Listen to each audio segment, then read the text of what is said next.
Now, before we get too far into our talk, we should start the way that Nicholas Black Elk would start. Lakotas, with any gathering, ceremony of any kind, would start with a sacred pipe. And the purpose of this is to make relations with the people that are with you and everything around you, all the powers of the universe, all the beings around you, all the animals, all the plant nations. And so I'm going to read how Nicholas Black Elk, the words of Nicholas Black Elk, how he offers up the pipe. Grandfather Wakantanka, you have been always, and before you no one has been. There is no other one to pray to but you. You yourself, everything that you see, everything has been made by you. The star nations all over the universe you have finished. The four quarters of the earth you have finished. Tunkashala, lean close to the earth so you may hear the voice I send. A nation we shall make. Without difficulties we shall make it. Toward the west, where the sun goes down, behold me. The thunder beings, behold me. In the north, where the giant lives, there is power with the buffalo. So I heard, behold me.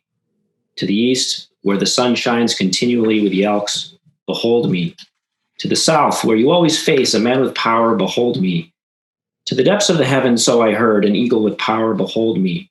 To Mother Earth, it is said, you are the only mother that has shown mercy to your children. And he would end with the great Lakota phrase, Mitakuye Yase, all my relations, which is always said at the end of these sacred offerings. And I should also start by acknowledging the ancestral people of the Brattleboro area, the Sokoke Abenaki. I'm sure those of you who live in the area, you've seen their growing presence, which is a very welcome development. And we'll talk a little bit about that as we get to the end of this presentation, how Nicholas Black Elk, his legacy can inform how we engage our history in Vermont, those of us who live here. So I should say a little bit about how I came to this topic. I came to this from an academic perspective. In college, I discovered Black Elk Speaks when I was in the library. I was supposed to be doing my homework, and I was never very good at that. But I was good at reading, and I found Black Elk Speaks on the shelf, and I picked it up, and I loved it. It was a very, very beautiful work. I highly encourage you to go out to read it. We won't talk a whole lot about it. I do sort of a first half of this talk with the Vermont Humanities Council, which is more of a biography of Black Elk. We'll talk about some of the major points. But I discovered that. I went on to grad school. I studied it from an academic sort of ivory tower perspective. Great, always good to study things. But it was not really part of my life, I could really say, until my wife, we met in a restaurant, Sarducci's here in Montpelier. She ended up going back to school and ended up becoming a doctor. And residency, she came to me towards the end and said, Damien, I want to go out west and work for the Indian Health Service. And we were in the Boston area at the time. And I looked right at her and I said, Katie, hell no. I wanted to go back to Vermont. Vermont was my sacred homeland. I grew up here, was born here, and I was ready to go back. I thought my travels were over. But 6 months later, we found ourselves in Shiprock, New Mexico. Here's a picture of the beautiful Shiprock outside of the town. Here's where the hospital is, overlooking Shiprock and looking Chukai Mountains. And we ended up in this area for 5 years. A couple years into the stay, she said, there's a better job for me out in Red Mesa. And here is Red Mesa right here. And the hospital, the little clinic was right below that. Very small town, about 500 people, really just a crossroads. And the rest of the area was desert and canyons. Beautiful, amazing place. But I was trained to be an academic. And as you can see, this is there's not a lot of tenure track jobs in this area. And so what I found myself doing, other than raising our children who were born out there, was going to ceremony and finding out what happens in the Navajo Nation. What is this indigenous way of life all about? I tried it on as best as I could. Here's just teepee, which is from the plains, but it's very important in Navajo ceremonial life now. Little picture here. This is the top of those mountains that you saw behind Shiprock, Lukachukai Mountains. It's very much like the Black Hills for the Lakota, except it's on their reservation, which the Lakotas do not have currently. Anyway, this is my son helping us set the rocks for the last sweat before we move back after 5 years back to Vermont. Anyway, so for 5 years, I was out there really just sort of trying on Indigenous life, Navajo life from the perspective of an outsider. I was really moved by one of Gandhi's teachings in college, Experiments in Truth, where Gandhi said, all right, go out, explore, read about things, learn about things as much as you can, but unless you try them on, unless you experiment with them, you don't really know how it works out. So I did that to the best of my ability, and it was sort of overwhelming at first. But the essence that was distilled out of that experience was this refrain that I would hear over and over again in various ceremonies, sweat lodge, other all-night ceremonies. My little son, the holy mountain called me. My little grandson, she called me. This is said over and over and over again. And in the Navajo way, there's 4 sacred mountains that demarcate their land, east, south, west, and north. And the understanding is that there is an inner form to these mountains and to any sort of sacred place. The earth itself has an inner form, much like people talk about human beings have consciousness or even maybe a spirit or a soul. And that this land, this place, this being makes a claim on you, a relationship claim, that of a mother. And I've always heard about Mother Earth, that beautiful picture from the earth. That's what I always thought of when I heard the term Mother Earth. But here was a very much more embodied blood, sweat, and tears relationship to a specific place. And I heard echoes of how I always felt about Vermont. And so what we're going to look at here is through the lens of Nicholas Black Elk.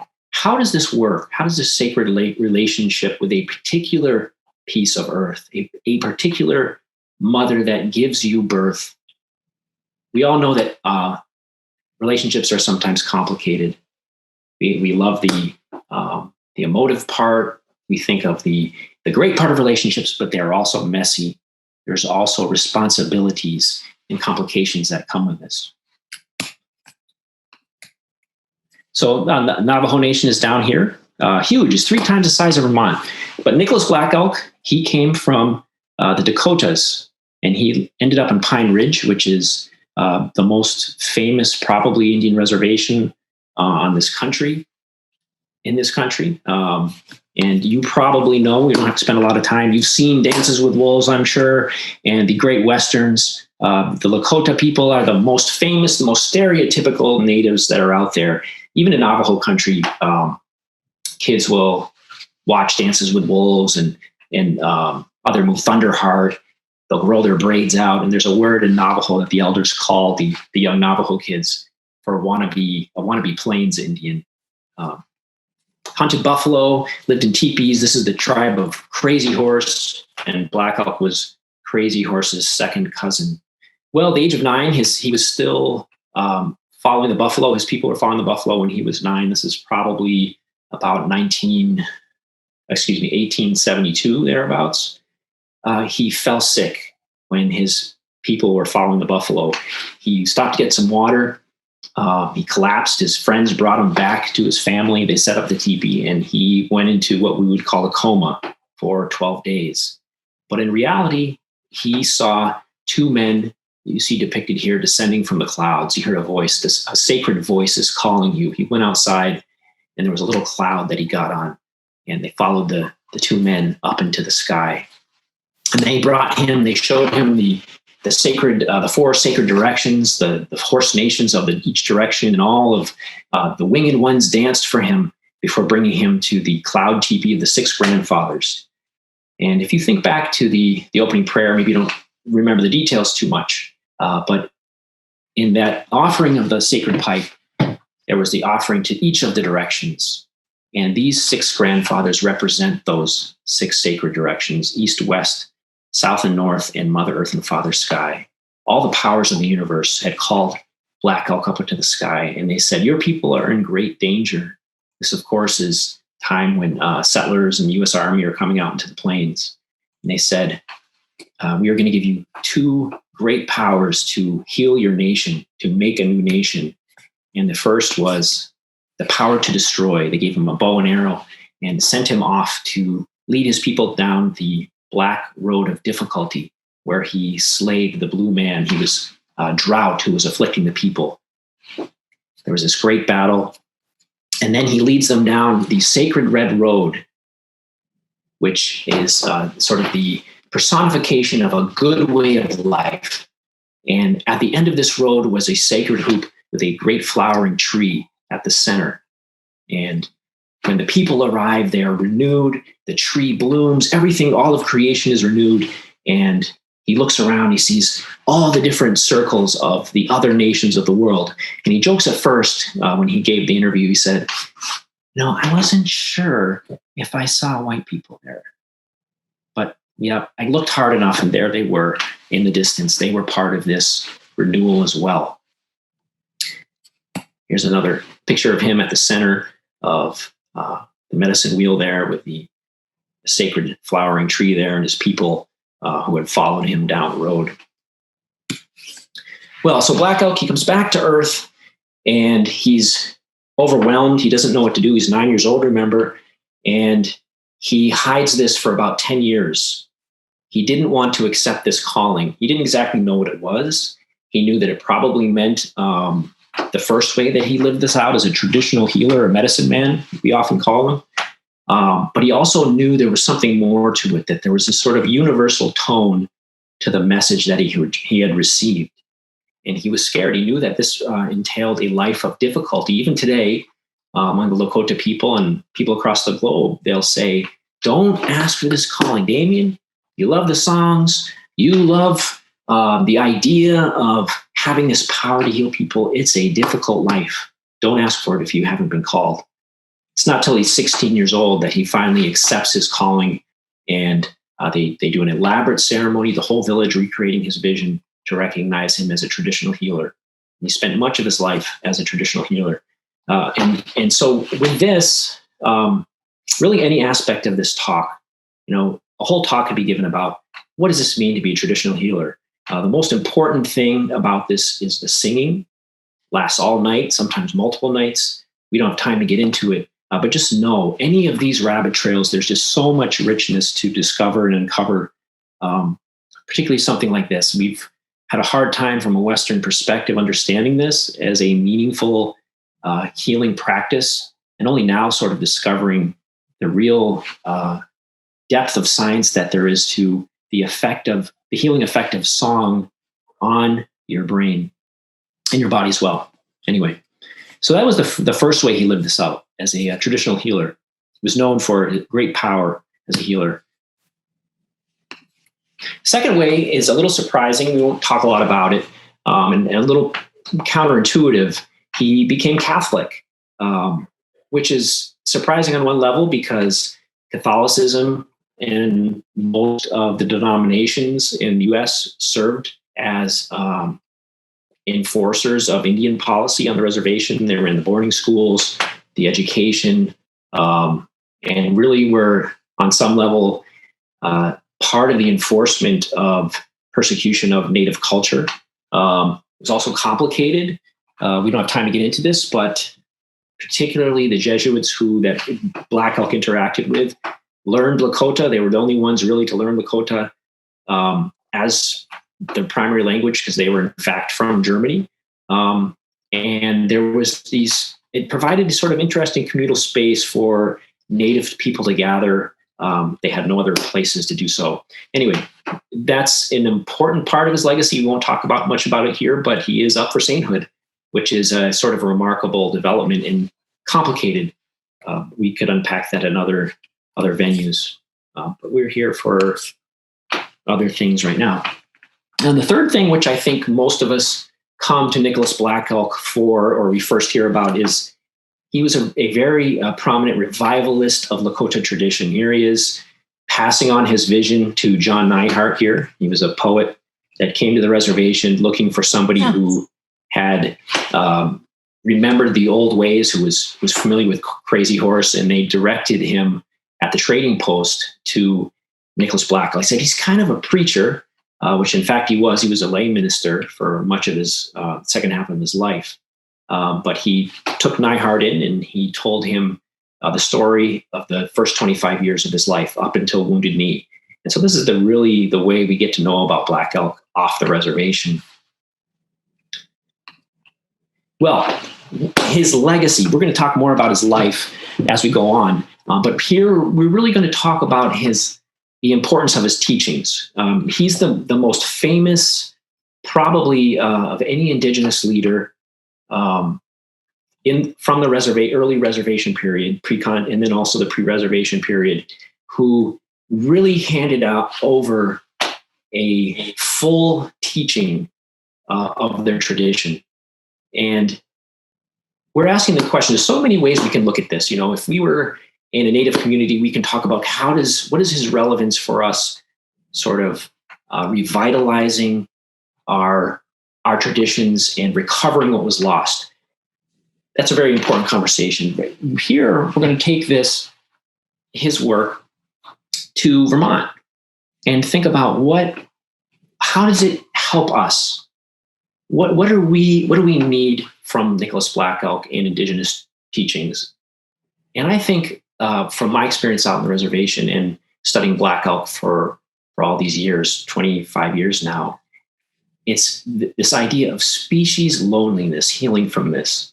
It's an idea that I experienced very palpably growing up, but I had no way to describe it. I didn't understand what this term was.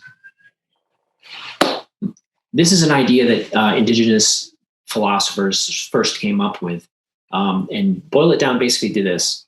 Well, you modern people, postmodern people, no wonder you're lonely.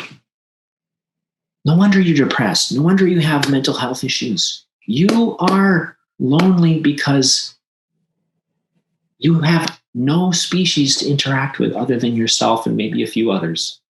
Think about it. Other than human beings, how many species do we know as a relation? I think some of us have pets. You could say, okay, canines, cats. Some of us have horses. There's some hunters here who have hunted deer or turkey for a long time and can say, I have this deep relationship with them, or that I'm a gardener, and so there's a number of species that I'm familiar with. For the majority of our human evolution, we have lived in intense family relationships with literally hundreds and if not thousands of species at the same time that we depend on for survival, but that we also commune with, we have fellowship with, we have friendships with. I think we all have heard those voices, whether they're indigenous or non-indigenous gardeners or whatever, who describe the deep connection that they develop with different species that they get to know. And I think his work is helpful for us to sort of understanding what that deficit is and how to start healing from that. And so this is one of the first sort of conceptual liabilities that we inherit that get us into this place, I think. We all, to some degree, still live in Newton's clockwork universe, that imaginary world where, we're in the middle of the solar system. Well, we're not in the middle of the solar system, but we have all these perfect spheres going around us. We are going around the sun, their moon goes around us. We are full of molecules that are so predictable, filled with empty space. Everything is just like a clock. We wind it up, it goes. What's the point? Where do we fit in? Does it matter what I do? The world is predictable, at least in our imagination, and determined. Now, of course, science is no longer like this. It doesn't take you more than 5 minutes to dig into quantum physics or chaos theory or astrophysics to say, like, wait a minute, this is totally outdated. But this is the world I inherited when I went to school, and I think a lot of us still live in this to some degree. And the other half of this is this idea of the great chain of being, how we divide up the world. And this will become clear when we look at how indigenous people, Lakota primarily, sort of understand the world. We look out at the world, and we may not personally feel this, but so many of the voices and so much of the structure around us still have this formation. We look out and we see what has reason. That which has reason, that can think, is the most important.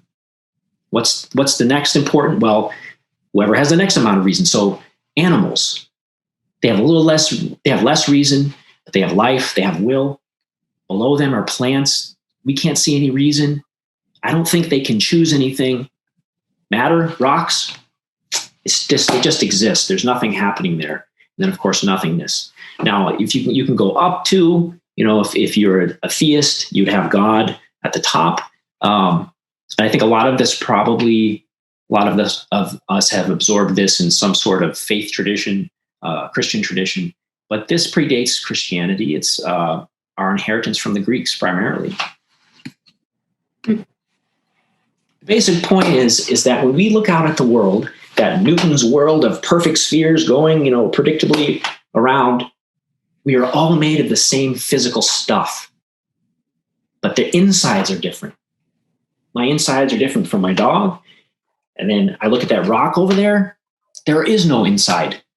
Non-humans do not have spirits. And it's really hard for us to have any sort of meaningful spirituality in relation to nature or the non-human world, at least not within this framework. Well, there's different ways of looking at this. I think the best contemporary voice that I've heard talk about this from a Lakota's perspective is Basil Braveheart. And if you're interested in a very accessible, short biography of somebody who had a very strong Lakota formation up until about 5 years old, and then went through boarding school and is sort of sorting out how this all goes together, trying to think his way out of his education and recover sort of a full Lakota ontology or way of seeing things, but with a very deep formation as well. He talks about Taku Akanshkashkan, something in sacred motion. When we look out at the world from a Lakota perspective, from a Western perspective, we have these arguments. Is there a God? Is there not a God? We're talking about something outside of what we see. From a Lakota perspective, there is a totality of sacred motion. Everything around us participates in this sacred energy. And it takes a little while to sort of wrap your head around what is being said. But Braveheart talks about his grandmother taking him out and saying, okay, grandson, this is tough to understand, but let's look at this tree here. You see the tree, it's obvious. There's the branches, there's the leaves. You think you know the tree, but you have an idea of the roots. And the most important idea is that what you see is supported by what you don't see, that there's a whole other dimension of energy below that tree and behind existence, or an extension from what you see. And it's as much as you see is required behind that or below that, at least in this tree. That's something like we're talking about with this idea of Taku Akanshkashkan. And there's also this character, this spiritual character to what's around us, the sacred motion. He tells this great story. I can never, pull it off in the way, obviously, that he can, of his grandmother taking the children, maybe 3 or 4 of them, 3 or 4 year old children out and saying, we're going to go pick plums today. And I want you to be very careful. Walk to this field. You see the flowers. Make sure you don't step in any flowers. We're going to go to the tree. We're going to make an offering to the tree so that we can pick its fruit. I want you to be very careful. Don't break any branches, and make sure to leave enough for the next person. Don't take everything. Leave some from the animals as well. They got made their offering, picked their fruit, walk back carefully, grandchildren, same steps that you walked in before. Of course, these are 3 and 4-year-olds, so that's not going to happen. Inevitably, at least one of them steps in a flower, and she says, "You stepped in a flower, bend down and smell it. What do you smell?" And so they say, "Well, you smell. It's beautiful. It's such a beautiful, pretty smell." She says, "That's nature's way of forgiving. A flower cannot help but giving its fragrance when it's stepped on." And that's sort of the inner form, the inner characteristic of nature, of Takua Kanashkan, of everything that's around us. Okay, well, to sort of package this in a conceptual way, if you think back, remember, to how we organize things, it's all the stuff is the same. It's the inside that's different, right? Some of us have reason, some of us don't. Some of us have will, some of us don't. Some of us have nothing. Lakota sort of flipped that on its head. And this is generally representative of most indigenous traditions. All human beings, all non-human beings, even those that we wouldn't recognize as beings, like rocks, have energy. But there's a different physicality that we have. We have a different skin. And actually, that's the word that's used for clothes. It's the inside that's similar, the interiority. And so when you see a deer, when you see a rock, you see a plant, a tree, the skin, the outside is different, but there is a sacred interior that you form a relationship with.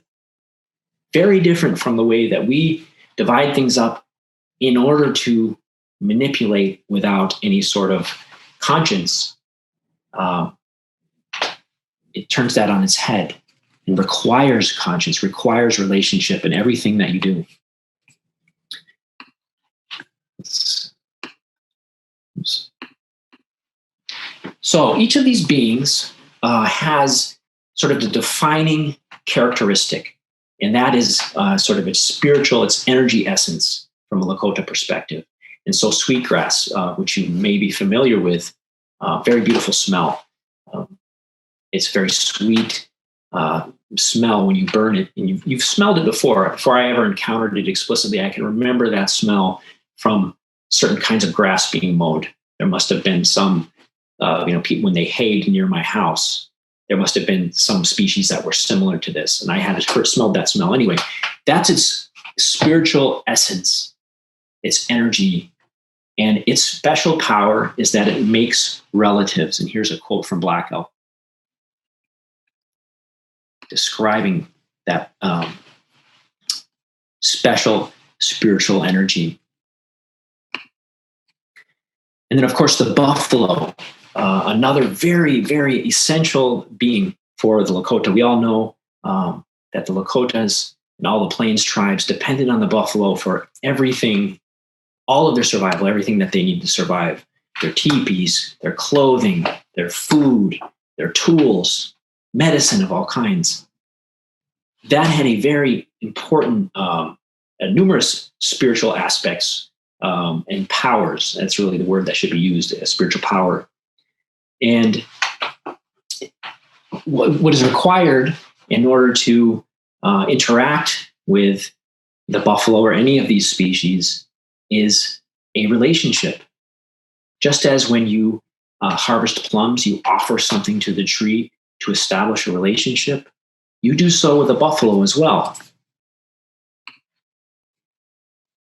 And we've probably all heard to some degree about the famous sun dance, where it's about 10 days long with all the preparation involved beforehand. But the dancing occurs for 4 days. 4 days of fasting from food and water. The people who are dancing dance all day. Sometimes it's 2 days and 2 nights. And the high point is that the dancers, not always all of them, but oftentimes many, are pierced. The men on the chest, and now these days women dance as well. They're pierced on their shoulders. A small wooden skewer is put under a flap of skin. You're tied to the tree, a piece of rope, and you dance until you break away. And that shedding of your blood, blood is life in many traditions, including Lakota traditions. And by giving of your own self, your own life to the buffalo, they respond to you. They recognize that relationship and give their life in return for your survival. And this spiritual characteristic of the buffalo through which you establish relationship also affects you in regular life. The buffalo, if you know anything about them, they're very hardy in winter, survive temperatures well below zero. And when it's windy, if it's a snowstorm 40 below, they face the wind. That's it's one of their defining characteristics. And so you see this in one of Black Elk's most famous prayers up on the top of what is now Black Elk Peak, when he was interviewed for Black Elk Speaks. Over and over again in different Vision Quest songs, Sundance songs, this is invoked. The power to face the wind, asking the buffalo to partner with you in your survival.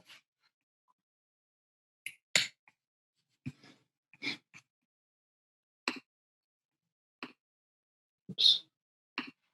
Well, overall, this is, if you're interested in Lakota tradition, if you're interested in the Sundance, the Vision Quest, Sweat Lodge, all these different ceremonies, and the teachings as a whole, this is where you would look. The Sacred Pipe, very good book. This was recorded interviews that Black Elk gave just a couple years before his death in 1948. He died in 1950, and he sums it up in, I think, a very powerful way.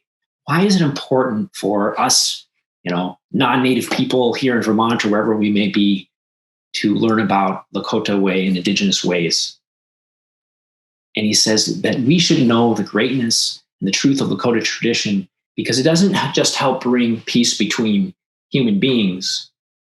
It helps us bring peace between human beings and all of creation, something that we desperately need more of. Now, this, just to touch briefly on how this connects to his Catholic life, a very interesting way.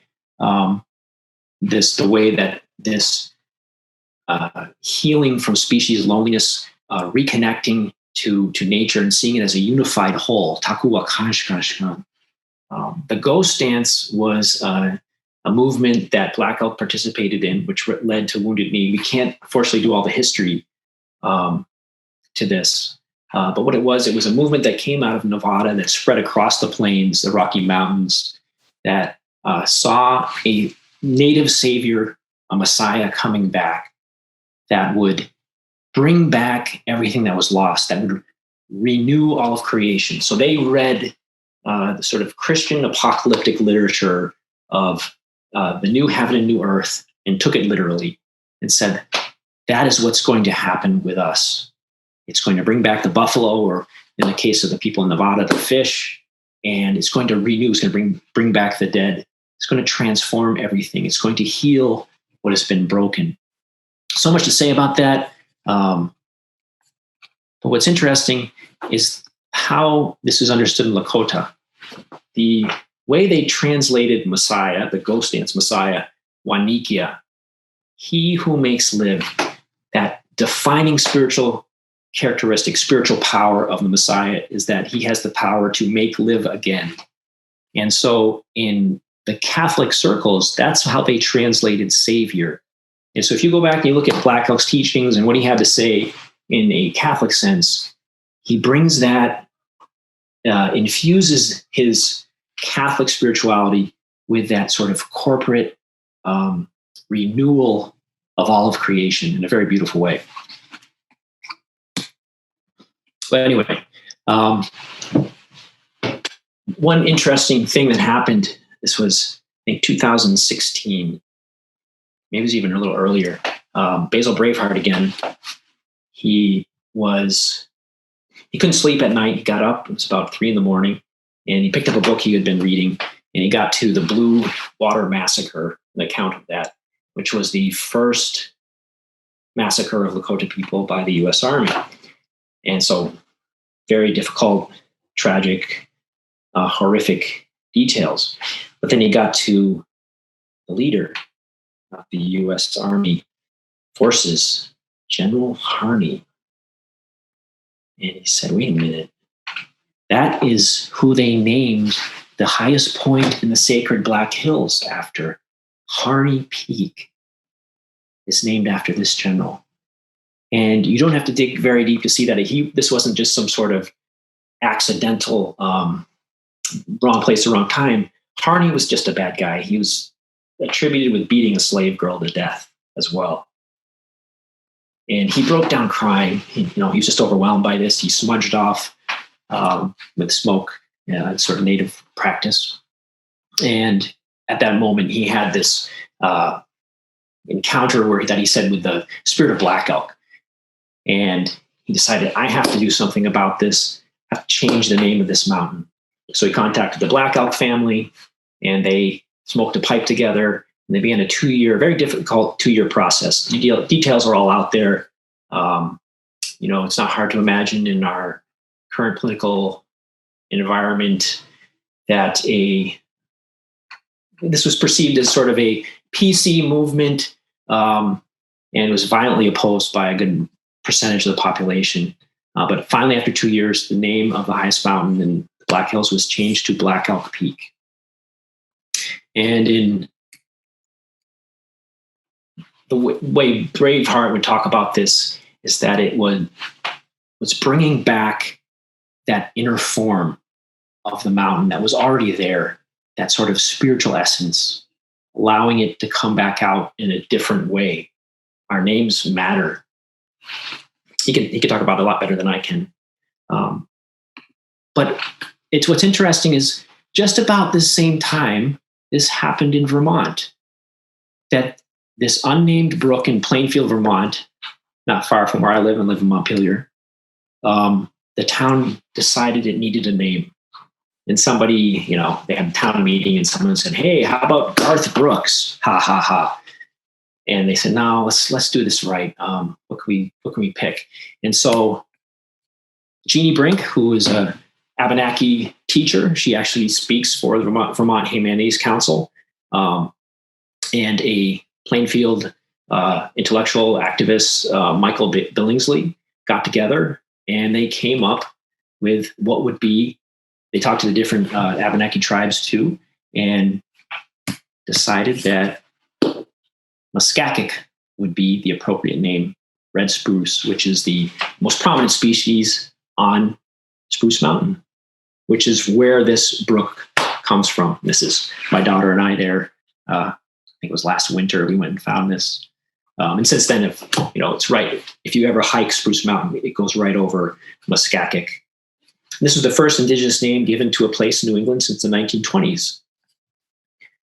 And you may know, since some of you probably, or many of you are from Brattleboro, this happened just this summer in Brattleboro as well. Ontastiguk, which is the confluence of the West and the Connecticut River, was renamed officially.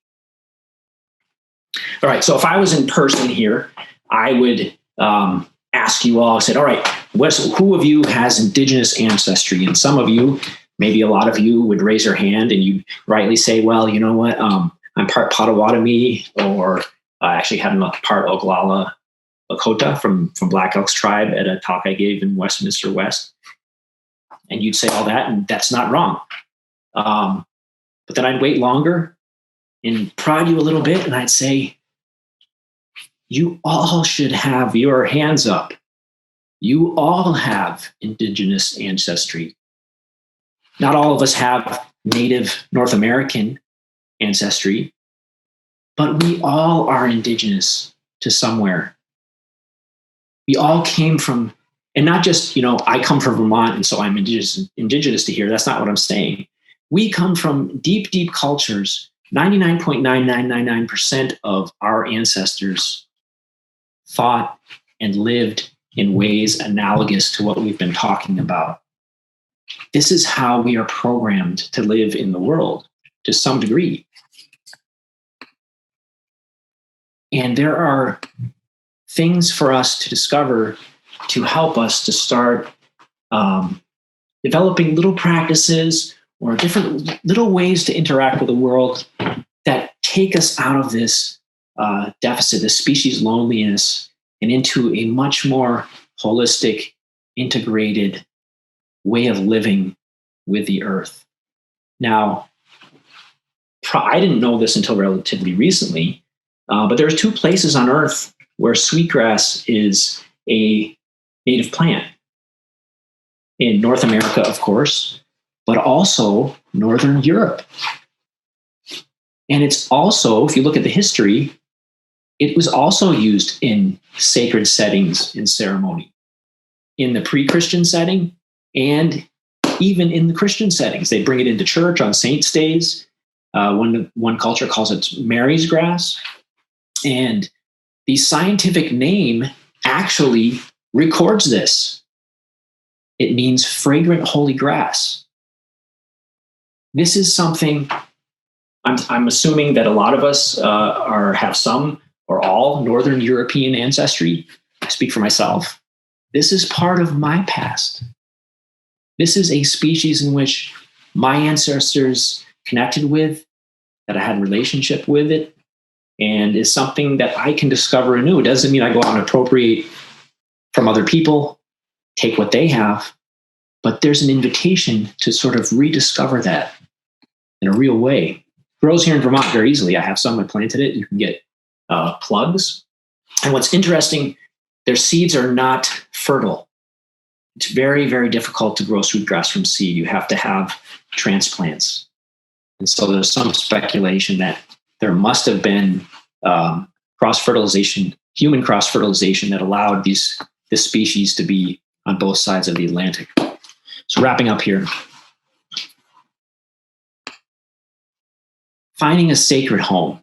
When I think back to my time on the reservation and how that informed how I look at Vermont, I didn't really transform how I felt about Vermont, but it transformed how I sought to relate to Vermont. And not just Vermont in sort of a big picture, but with all of the different beings around me. There's so much of ceremonial life is sort of a repetition, an embodiment of that idea that I mentioned, where the mountain claims you as her grandson, as her son.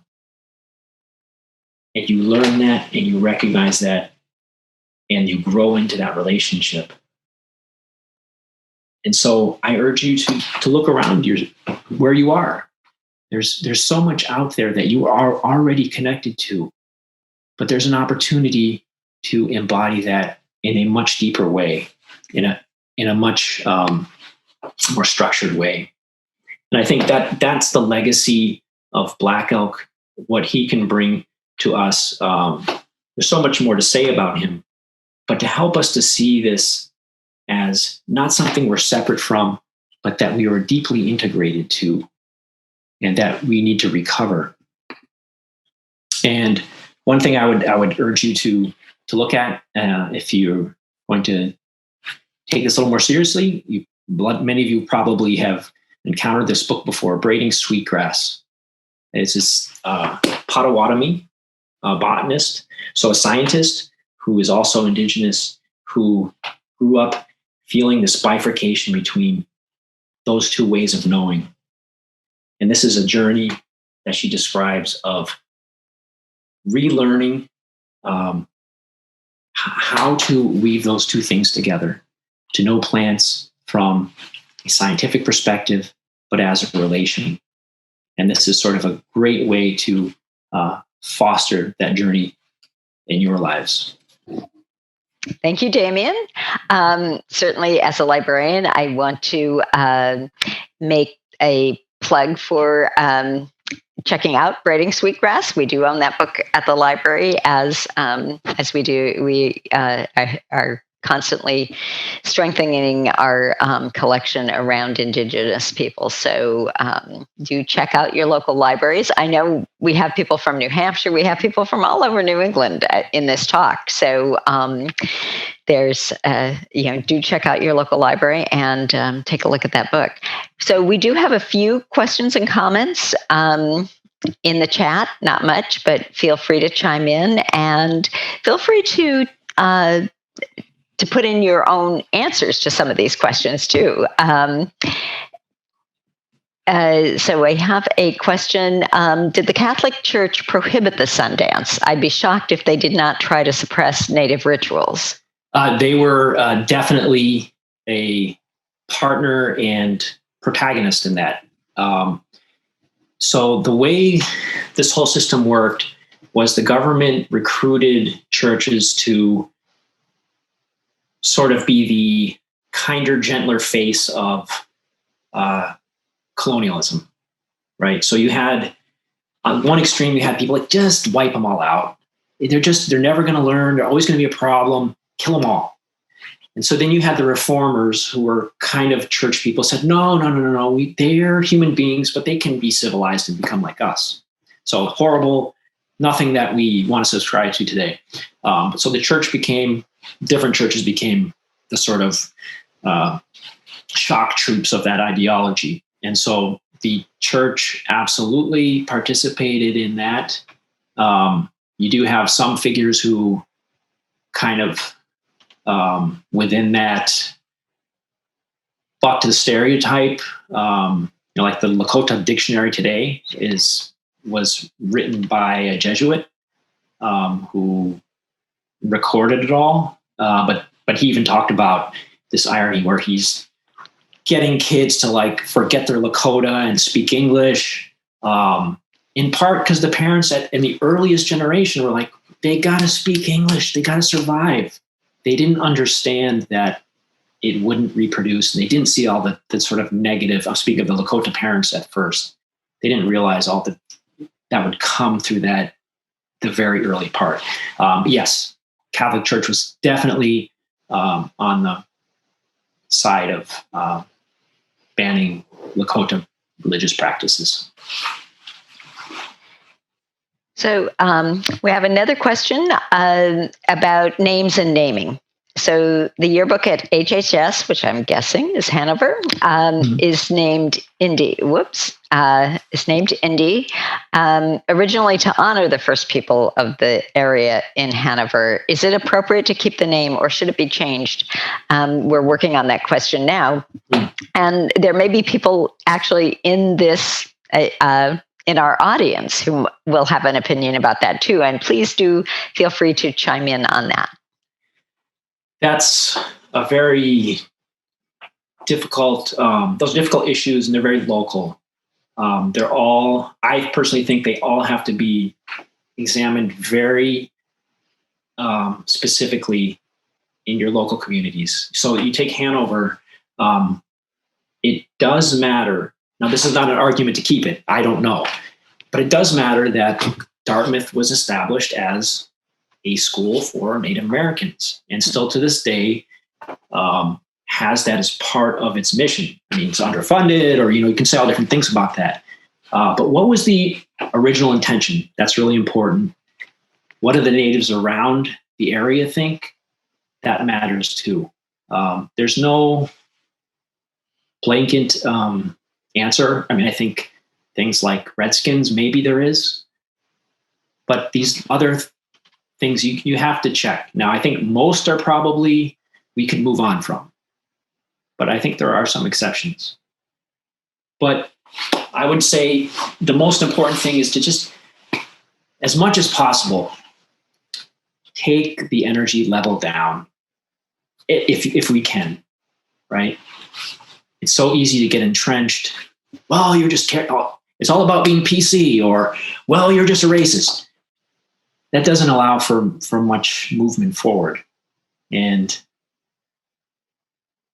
those are some of the things I'd say. But these are serious issues. It also doesn't help to say, well, it doesn't matter. It's just a name. We know names matter. We have to take them seriously. I also have a question. Somebody would like you to speak about the picture behind you. Beautiful picture, a photo. So Black Elk, after he was interviewed, it was only 3 weeks. It was the summer of 1931.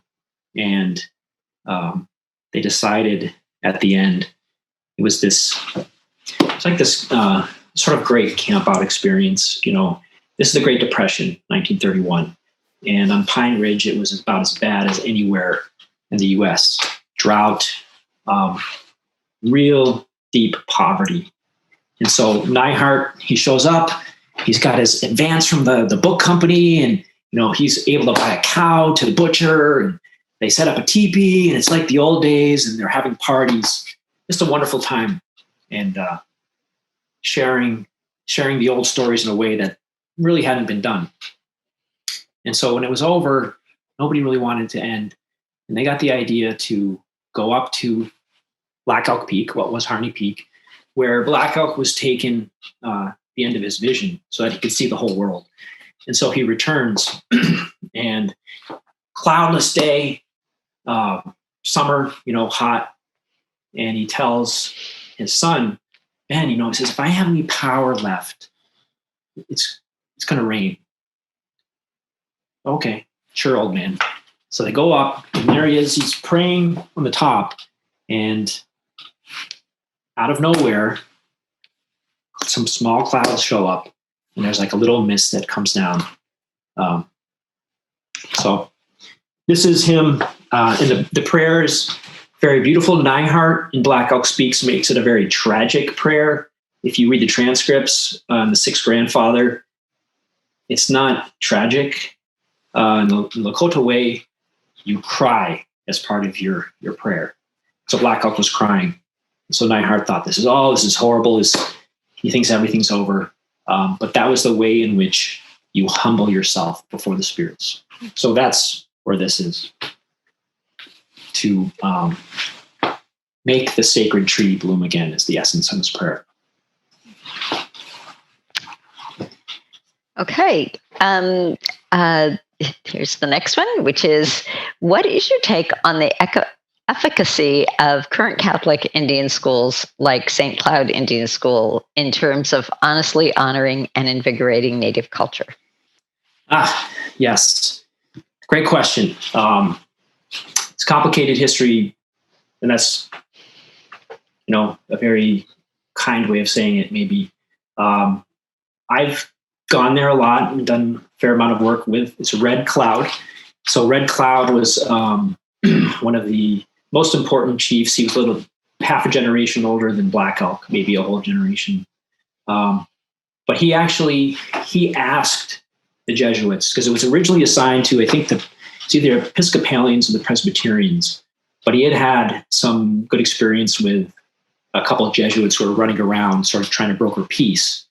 So he said, all right, well, if we're going to have to do this white thing, these are the guys we want us to, who want to teach our children. Boarding school, I think some Catholics will say, well, it's not as bad as the government boarding schools. And that's not a good argument. I don't think there was absolutely problems, unique Catholic problems. But today, they are intentionally a dual faith school. So they're still Catholic. They intentionally teach Lakota way. And they say, kids, you choose what you want. You want to do the Catholic thing? You want to do Lakota thing? You want to do no thing? You want to do both things? This is for you to just sort of sort out. And I think, actually, I have a photo, but I don't need to show it. Macaw Black Elk, he's a sixth generation descendant of Black Elk. He is the head of the Truth and Reconciliation. His office is the Office of Truth and Reconciliation. They just started that, where they're trying to do a South Africa style reconciliation process. Right now they're in the truth gathering phase. Definitely still a lot of mixed feelings and anger in parts of the community. And so I think they're trying to take it seriously.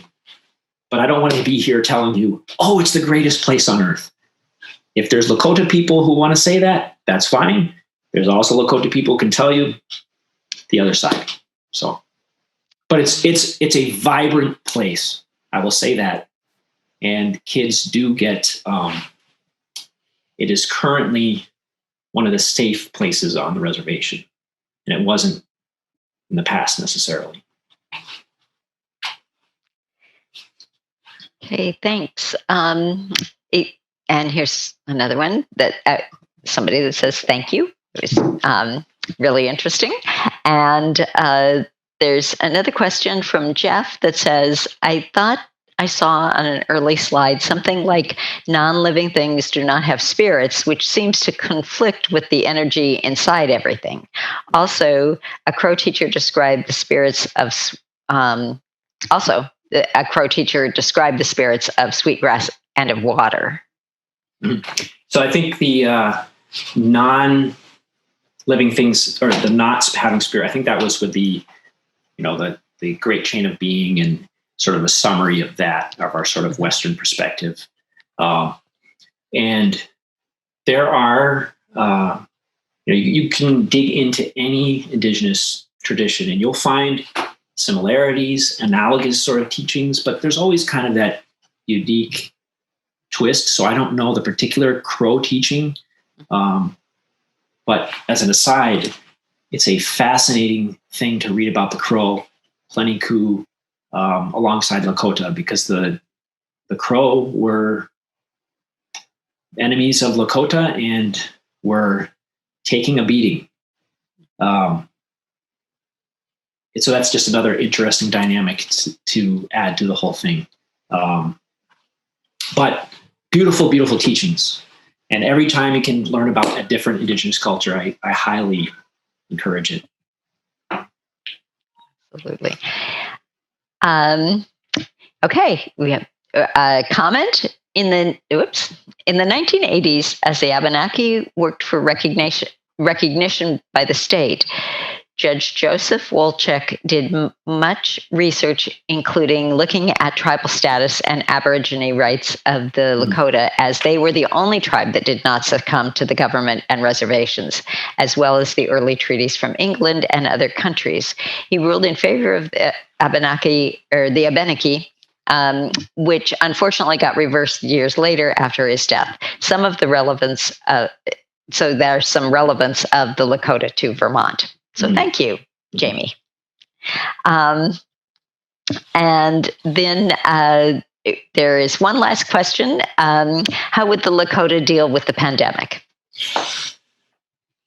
That's sort of a currently difficult situation.